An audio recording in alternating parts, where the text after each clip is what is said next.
pelajaran kita pada hari ini, alangkah baiknya kita berdoa terlebih dahulu. Nah, tolong ketua kelas pimpin doanya. Sebelum kita belajar, mari kita berdoa. Berdoa dimulai. Berdoa selesai. Ya, terima kasih untuk ketua kelas ya. Jadi selanjutnya ibu akan mengabsen kalian, dan ketika disebut namanya kalian ajukan tangan ya.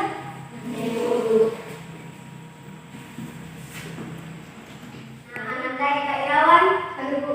Hairunisa, Dea Ananda, hadir Bu. Lulu Nurita, Hadir Bu. Nur Alia Syarifuddin, Hadir Bu. Nur Fadila, hadir Bu. Sri Mulyani Hashim, Hadir Bu. Resti Amalia Putri, hadir Bu. Dan Rusmianti Rudi, Hadir Bu. ya, baik semuanya hadir ya. Jadi baik, pada hari ini kita akan belajar mengenai sistem saraf pada manusia. Nah, sebelum kita melanjutkan pelajaran kita pada sistem saraf pada manusia ini, apakah di antara kalian ada yang masih mengingat pelajaran kita minggu lalu? Apa itu? Ya, baik ya. Jadi pada kali ini kita masih membahas mengenai sistem pada organ manusia. Nah, yaitu sistem koordinasi. Nah, sistem koordinasi ini dibedakan menjadi 3: sistem saraf, sistem indera, dan sistem hormon atau endokrin. Namun pada pertemuan kita pada kali ini kita akan membahas satu sub materi, yaitu sistem saraf pada manusia. Nah, ibu ingin kembali bertanya kepada kalian, apakah masih ada yang mengingat pelajaran sebelumnya atau pengertian dari sistem organ pada manusia yang sudah kita pelajari di pertemuan sebelumnya? Saya Bu. Ya, silakan. Jadi sistem organ pada manusia adalah sekumpulan organ yang saling mendukung dan bekerja sama agar tubuh tetap berfungsi sebagaimana mestinya. Ya, bagus ya. Kalian masih mengingat pembelajaran kita sebelumnya. Jadi, untuk kalian jadi untuk mengulang pembelajaran sebelumnya, karena mengingat kita sudah mendekati untuk ujian semester, jadi kalian harus mengulang terus-menerus karena satu materi dengan materi yang lain itu akan saling berkesinambungan. Paham? Ya, baik. Nah, anak-anak, di sini siapa yang kalau tertusuk atau memegang benda panas secara tidak sengaja langsung kaget? Ya, saya rasa semuanya kaget ya ketika memegang benda-benda panas atau tertusuk benda-benda tajam. Nah, itu merupakan salah satu proses dari kerja sistem saraf pada manusia. Nah, untuk lebih lanjutnya, silakan kalian simak animasi berikut.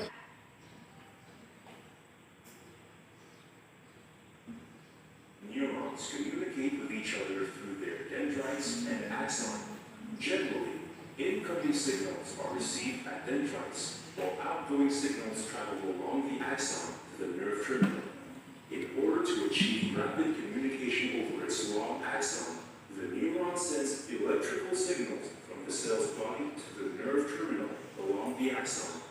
These are known as nerve impulses or action potentials.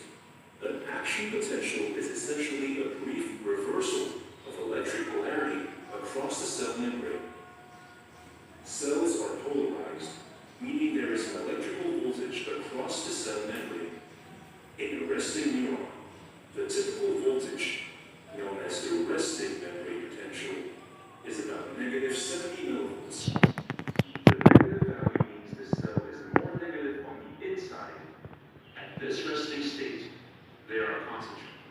Bagaimana? Apakah ada yang ingin bertanya? Ibu, Ya, apa perbedaan antara impuls yang dikelola di otak dan di sumsum tulang belakang? ya, semangat sekali ya Lulu. Jadi perlu kalian ketahui bahwa gerak ini dibedakan menjadi 2.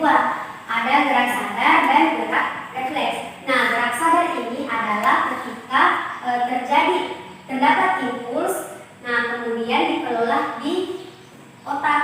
Sedangkan gerak refleks ini ketika terdapat rangsangan, dia itu akan dikelola di sumsum tulang belakang. Makanya gerak refleks memiliki respon yang lebih cepat dibandingkan gerak sadar. Namun mengenai gerak ini, gerak antara gerak refleks dan gerak sadar ini akan lebih lanjut kita bahas di pertemuan selanjutnya. pembelajaran yang akan kita capai pada hari ini adalah yang pertama, peserta didik mampu mengidentifikasi struktur dari sel saraf pada manusia. Yang kedua, kalian mampu menjelaskan masing-masing fungsi dari struktur sel saraf manusia. Dan yang ketiga, peserta didik mampu menjelaskan mekanisme dari penghantaran impuls pada manusia. Nah, baik anak-anak, pada kali ini sebelum Ibu melanjutkan pembelajaran kita, Ibu ingin ada di antara kalian menyampaikan hasil tontonan kalian atau literasi kalian mengenai link yang telah Ibu berikan di Google Classroom. Apakah ada yang ingin atau yang bisa menyampaikan? Ya, silakan Bu. Jadi berdasarkan hasil tontonan saya dan hasil literasi saya, Bu, yang dapat saya sampaikan, Bu, adalah sistem saraf itu terdiri dari beberapa bagian yang memiliki fungsi masing-masing. Adapun bagian-bagian dari sistem saraf yaitu dendrit, badan sel, akson, subluminary, sel swan, serangkir, dan juga sinaps. Ya, bagus sekali ya Nanda. Beri tepuk tangan untuk Nanda. Ya, baik. Jadi pada hari ini kita akan melakukan diskusi kelompok. Nah, sebelum Ibu membagi kalian menjadi beberapa kelompok dan melaksanakan diskusi, Ibu akan menjelaskan secara umum terlebih dahulu materi-materi yang akan kalian diskusikan pada hari ini. Nah,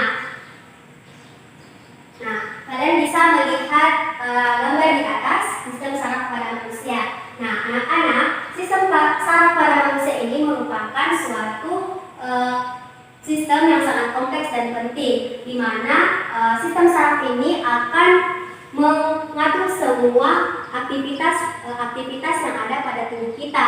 Nah, selanjutnya contoh yang bisa kalian lihat di kehidupan sehari-hari mengenai sistem saraf ini seperti berpikir, melihat, mendengar, dan bahkan semua sistem atau semua aktivitas yang ada di dalam tubuh kita.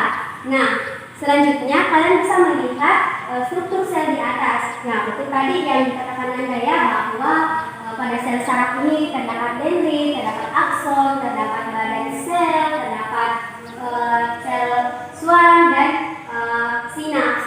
Nah, pada bagian-bagian ini tentunya memiliki fungsi masing-masing. Nah, fungsi masing-masing dari struktur sel saraf ini tentunya saling bekerja sama dalam menghantarkan impuls. Nah, selanjutnya, kalian bisa lihat di PowerPoint di atas. Nah, neuron ini sebenarnya dibedakan menjadi beberapa macam.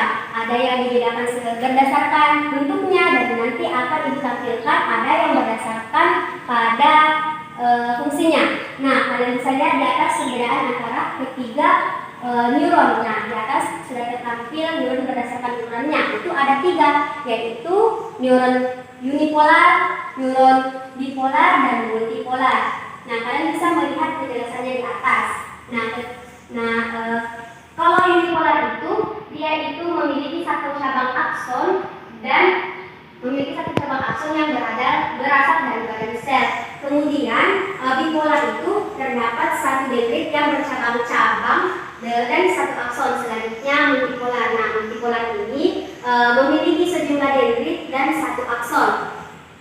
Nah, selanjutnya berdasarkan fungsinya. Kalian bisa melihat di atas bahwa neuron berdasarkan pada fungsinya ini dibedakan juga menjadi 3, yaitu neuron sensorik, neuron motorik, dan neuron konektor. Nah, masing-masing juga memiliki fungsinya. Silakan disimak. Oke, selanjutnya adalah mekanisme penghantaran impuls. Nah, mekanisme penghantaran impuls ini juga dibedakan menjadi 3, yaitu ada tahap polarisasi, ada tahap dipolarisasi, dan ada tahap repolarisasi. Nah, yang tentunya juga memiliki jalur tersendiri hingga nanti terjadi gerak yang diakibatkan oleh impuls. Nah, baik untuk kalian lebih paham mengenai mekanisme penghantaran impuls ini, Ibu akan memberikan analogi atau ilustrasi mengenai mekanisme penghantaran dari penghantaran dari sistem saraf ini. Nah, misalnya saja ketika kalian ingin berangkat di suatu tempat, anggaplah kalian berangkat pada suatu terminal, ingin menuju ke tujuan.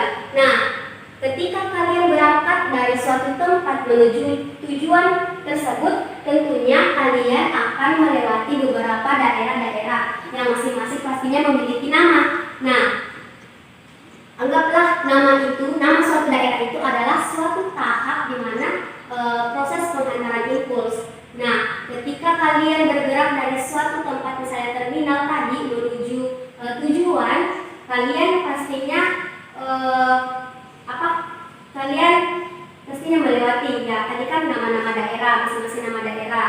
Nah, selanjutnya ketika kalian sampai di tujuan, disitulah impuls sampai dan akan menjadi suatu gerak yang diakibatkan dari impuls itu sendiri. Bagaimana, kalian paham? Paham. Tadi Ibu ingin bertanya kepada kalian. Nah, kira-kira ciri dari neuron yang memiliki sejumlah dendrit dan satu akson disebut neuron? Bu. Ya, silakan. Neuron yang dimaksud adalah neuron multipolar, Bu. Ya, bagus sekali ya. Jadi, neuron yang memiliki sejumlah dendrit dan satu akson itu merupakan neuron multipolar. Nah, selanjutnya neuron sensorik, neuron motorik, dan neuron konektor termasuk neuron yang dikelompokkan berdasarkan ya. Neuron berdasarkan fungsinya, Bu. Ya, bagus sekali ya. Jadi, Ibu anggap kalian sudah mengerti mengenai link video yang Ibu bagikan, mengenai literasi yang kalian sudah baca, dan penjelasan singkat Ibu tadi. Jadi, baik, selanjutnya kita akan melangkah ke kegiatan selanjutnya, yaitu diskusi kelompok. Nah, sebelum diskusi kelompok, Ibu akan membagi kalian dalam beberapa kelompok kecil. Nah, yang dimana terdiri 2 orang sampai 3 orang. Nah, selanjutnya Ibu akan membagikan LKPD kepada kalian di masing-masing kelompok.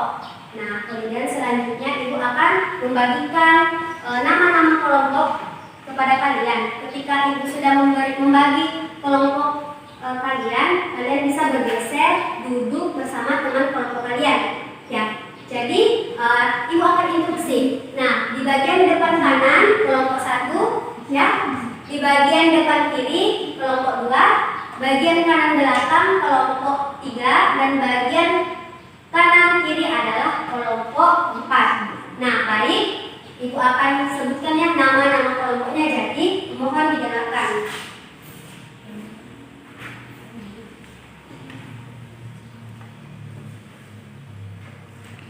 Baik, kelompok 1, Ananda Eka Irawan dan Rizky Amelia Putri serta Sri Mulyani Hashim. Kelompok 2, Lulu Nur Intan dan Nur Alia Syaifuddin. Kelompok ketiga, Nur Fadila dan Dea Ananda. Kelompok 4, Rusnianti Rudi dan Khairun Nisa.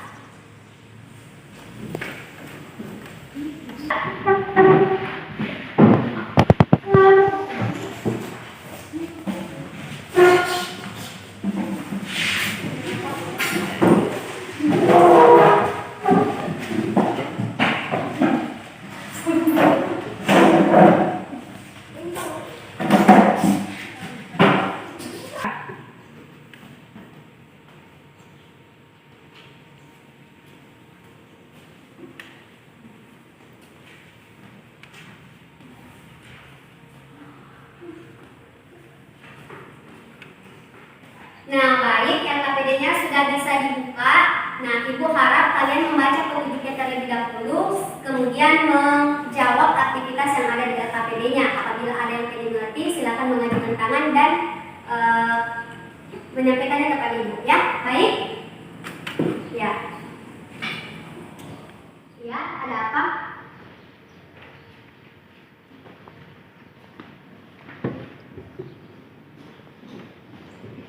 Bu, mengenai dengan soal ini apakah langsung dijawab di gambar atau di bawah? Ya, silakan jawab pada tempat yang tersedia. Apakah ingin dibawa gambar atau di tempat di bagian bawah. Nah, kalian bisa mengisinya di mana tempat yang mudah kalian mengerti nanti jawabannya. Oke? Ya, silakan dikerja.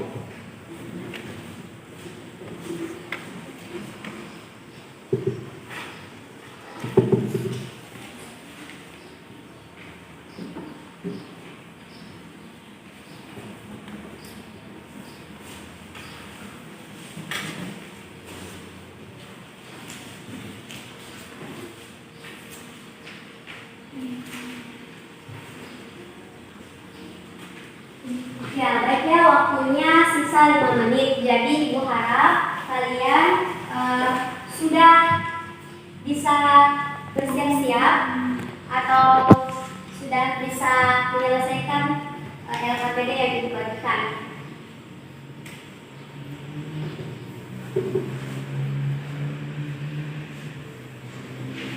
Ya, waktunya habis. Silakan bersiap untuk kelompok yang akan presentasi. Jadi kelompok yang akan presentasi ini kita akan mulai dari kelompok pertama.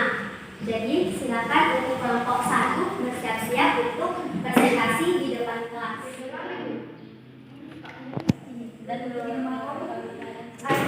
Tenang, kuy banyak.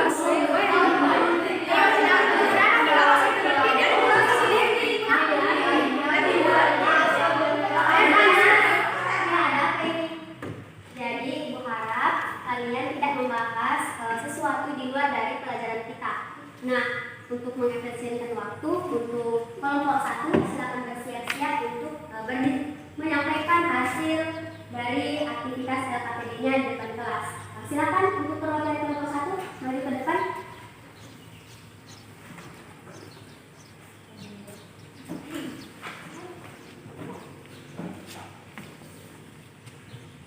Jadi hasil diskusi dari kelompok kami yaitu sistem syarat merupakan jaringan kompleks yang memiliki peran penting untuk mengatur setiap kegiatan dalam tubuh. Beberapa sistem saraf yang sering didengar adalah untuk berpikir, melihat, bergerak, hingga mengatur berbagai kerja organ tubuh. Struktur dan fungsi sistem saraf yaitu dendrit merupakan percabangan dari dan sel yang terlihat seperti penyuluhan bercabang. Dendrit berfungsi untuk menebar dan sel saraf yang mengandung banyak komponen penting yang terdiri atas sitoplasma, nukleus atau anak inti. Badan sel memiliki sebuah inti dan di dalamnya terdapat nukleus yang berfungsi untuk adalah serabut sel saraf yang panjang terlihat seperti penyuluhan tali badan sel. Neurit mirip dengan dendrit. Bedanya neurit hanya ada satu dan berukuran besar dan lebih panjang. Adapun mekanisme dari impuls saraf adalah melalui 3 tahap, yaitu pertama tahap polarisasi atau istirahat. Tahap istirahat di mana neuron tidak menghantarkan impuls sehingga saluran ion natrium dan kalium dan bagian luar neuron bermuatan positif sedangkan bagian dalamnya bermuatan negatif. Kedua, tahap depolarisasi adalah tahap di mana neuron dilalui impuls. Keadaan neuron pada tahap ini adalah sebagai berikut. Saluran natrium terbuka, akibatnya ion natrium masuk ke dalam sel. Muatan listrik mengalami perubahan di mana bagian dalamnya bermuatan positif dan bagian luar bermuatan negatif. Ketiga, tahap repolarisasi adalah tahap ketika sudah dilalui impuls. Hal ini mengakibatkan saluran natrium tertutup dan tidak aktif. Sementara itu, saluran kalium terbuka sehingga ion kalium keluar. Sekian dari kelompok kami. Baik, berdasarkan hasil diskusi dari kelompok 1, apakah ada yang ingin bertanya mengenai hasil yang telah dipaparkan? Saya Bu, Ya, silakan Dea. Misalnya, apabila salah satu fungsi dari salah satu organ struktur saraf tidak dapat bekerja, apa yang akan terjadi? Nah, saya kembalikan ke kelompok 1. Apakah ada yang ingin bertanya yang mewakili kelompok 1? Mari Bu. Ya, silakan Resti. Jadi, jika salah satu struktur organ dari sistem saraf tidak berjalan sesuai dengan fungsinya, maka impuls tidak akan sampai ke tujuan. Salah satu penyebab yang akan ditimbulkan adalah seseorang dapat mengalami kelumpuhan. Ya, baik sekali ya jawabannya. Beri tepuk tangan untuk kita semua. Ya, jadi Ibu tambahkan. Jadi, ketika salah satu dari struktur sel saraf tidak dapat bekerja dengan baik, tentunya pada sel saraf kita tidak akan berjalan dengan lancar dan akan mengalami gangguan-gangguan yang akan menyebabkan kelainan pada sistem saraf kita, seperti tadi yang telah dijelaskan oleh Reski, bahwa akan terjadi misalnya kelumpuhan dan lain sebagainya. Ya, untuk jawaban dari Reski tadi, sekali lagi untuk kelompok 1 kita berikan tepuk tangan. Baik ya, jadi untuk Sri silakan duduk ke tempatnya.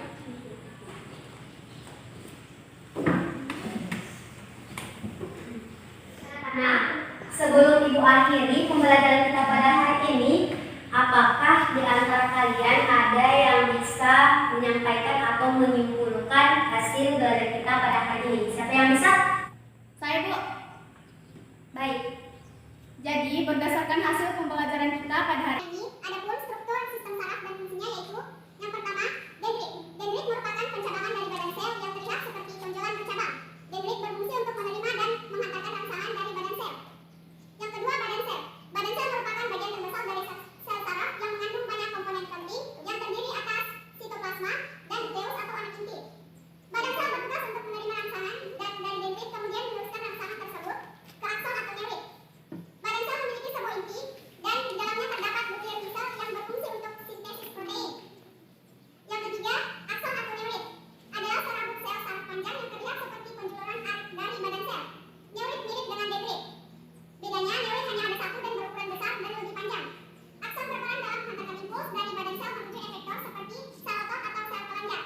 Selanjutnya, selaput neurit adalah selaput pembungkus neurit. Fungsinya adalah untuk melindungi sel saraf dari kerusakan dan mencegah bocornya impuls serta mempercepat hantaran impuls yang masuk. Bagus ya dari kesimpulan dari Rusmianti. Nah, apakah di antara kalian masih ada yang ingin menambahkan kesimpulan dari Rusmianti? saya, Bu. Ya, silakan Hairun Nisa. Adapun mekanisme dari sistem saraf yaitu dari tahap polarisasi Atau tahap istirahat di mana neuron tidak menghantarkan impuls.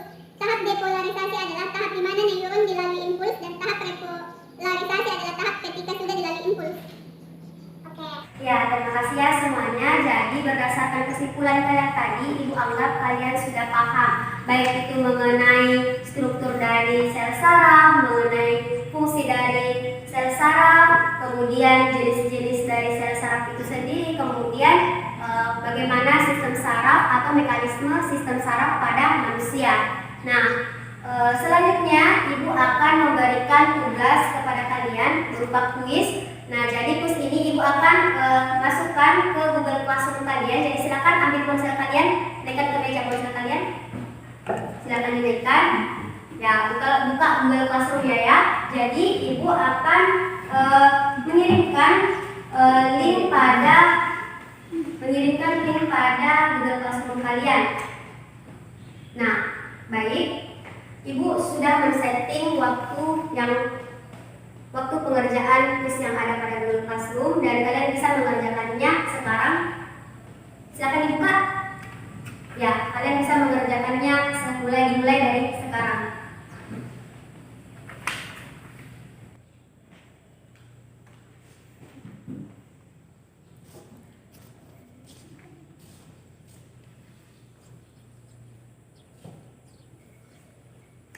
Oke, baik. Waktunya sisa 1 menit ya. Jadi Ibu harap kalian sudah bersiap-siap untuk mensubmit kuisnya. Oke, bagaimana? Sudah selesai? Ya.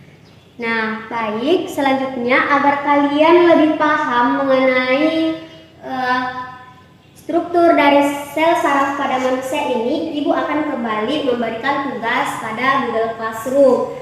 2 atau sampai 3 nomor. Nah, Ibu harap ketika kalian mengerjakan tugas ini, kalian mengirimkannya tepat waktu ya. Kemudian seperti biasanya, Ibu akan kembali memberikan link kepada kalian untuk pembelajaran kita pada minggu selanjutnya. Dan Ibu harap kalian kembali bisa menyimak dan membaca literatur-literatur yang berkaitan dengan materi yang akan kita bahas. Nah, adapun materi yang kita bahas pada pekan depan adalah masih berkesinambungan dengan materi kita pada hari ini, yaitu kalian dapat membedakan antara sistem saraf pusat dan sistem saraf tepi. Kemudian seperti tadi yang ditanyakan oleh Dea pada awal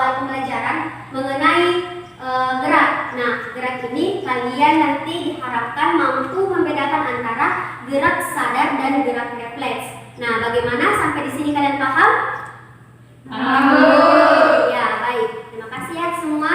Jadi, Ibu akhiri pembelajaran kita pada hari ini.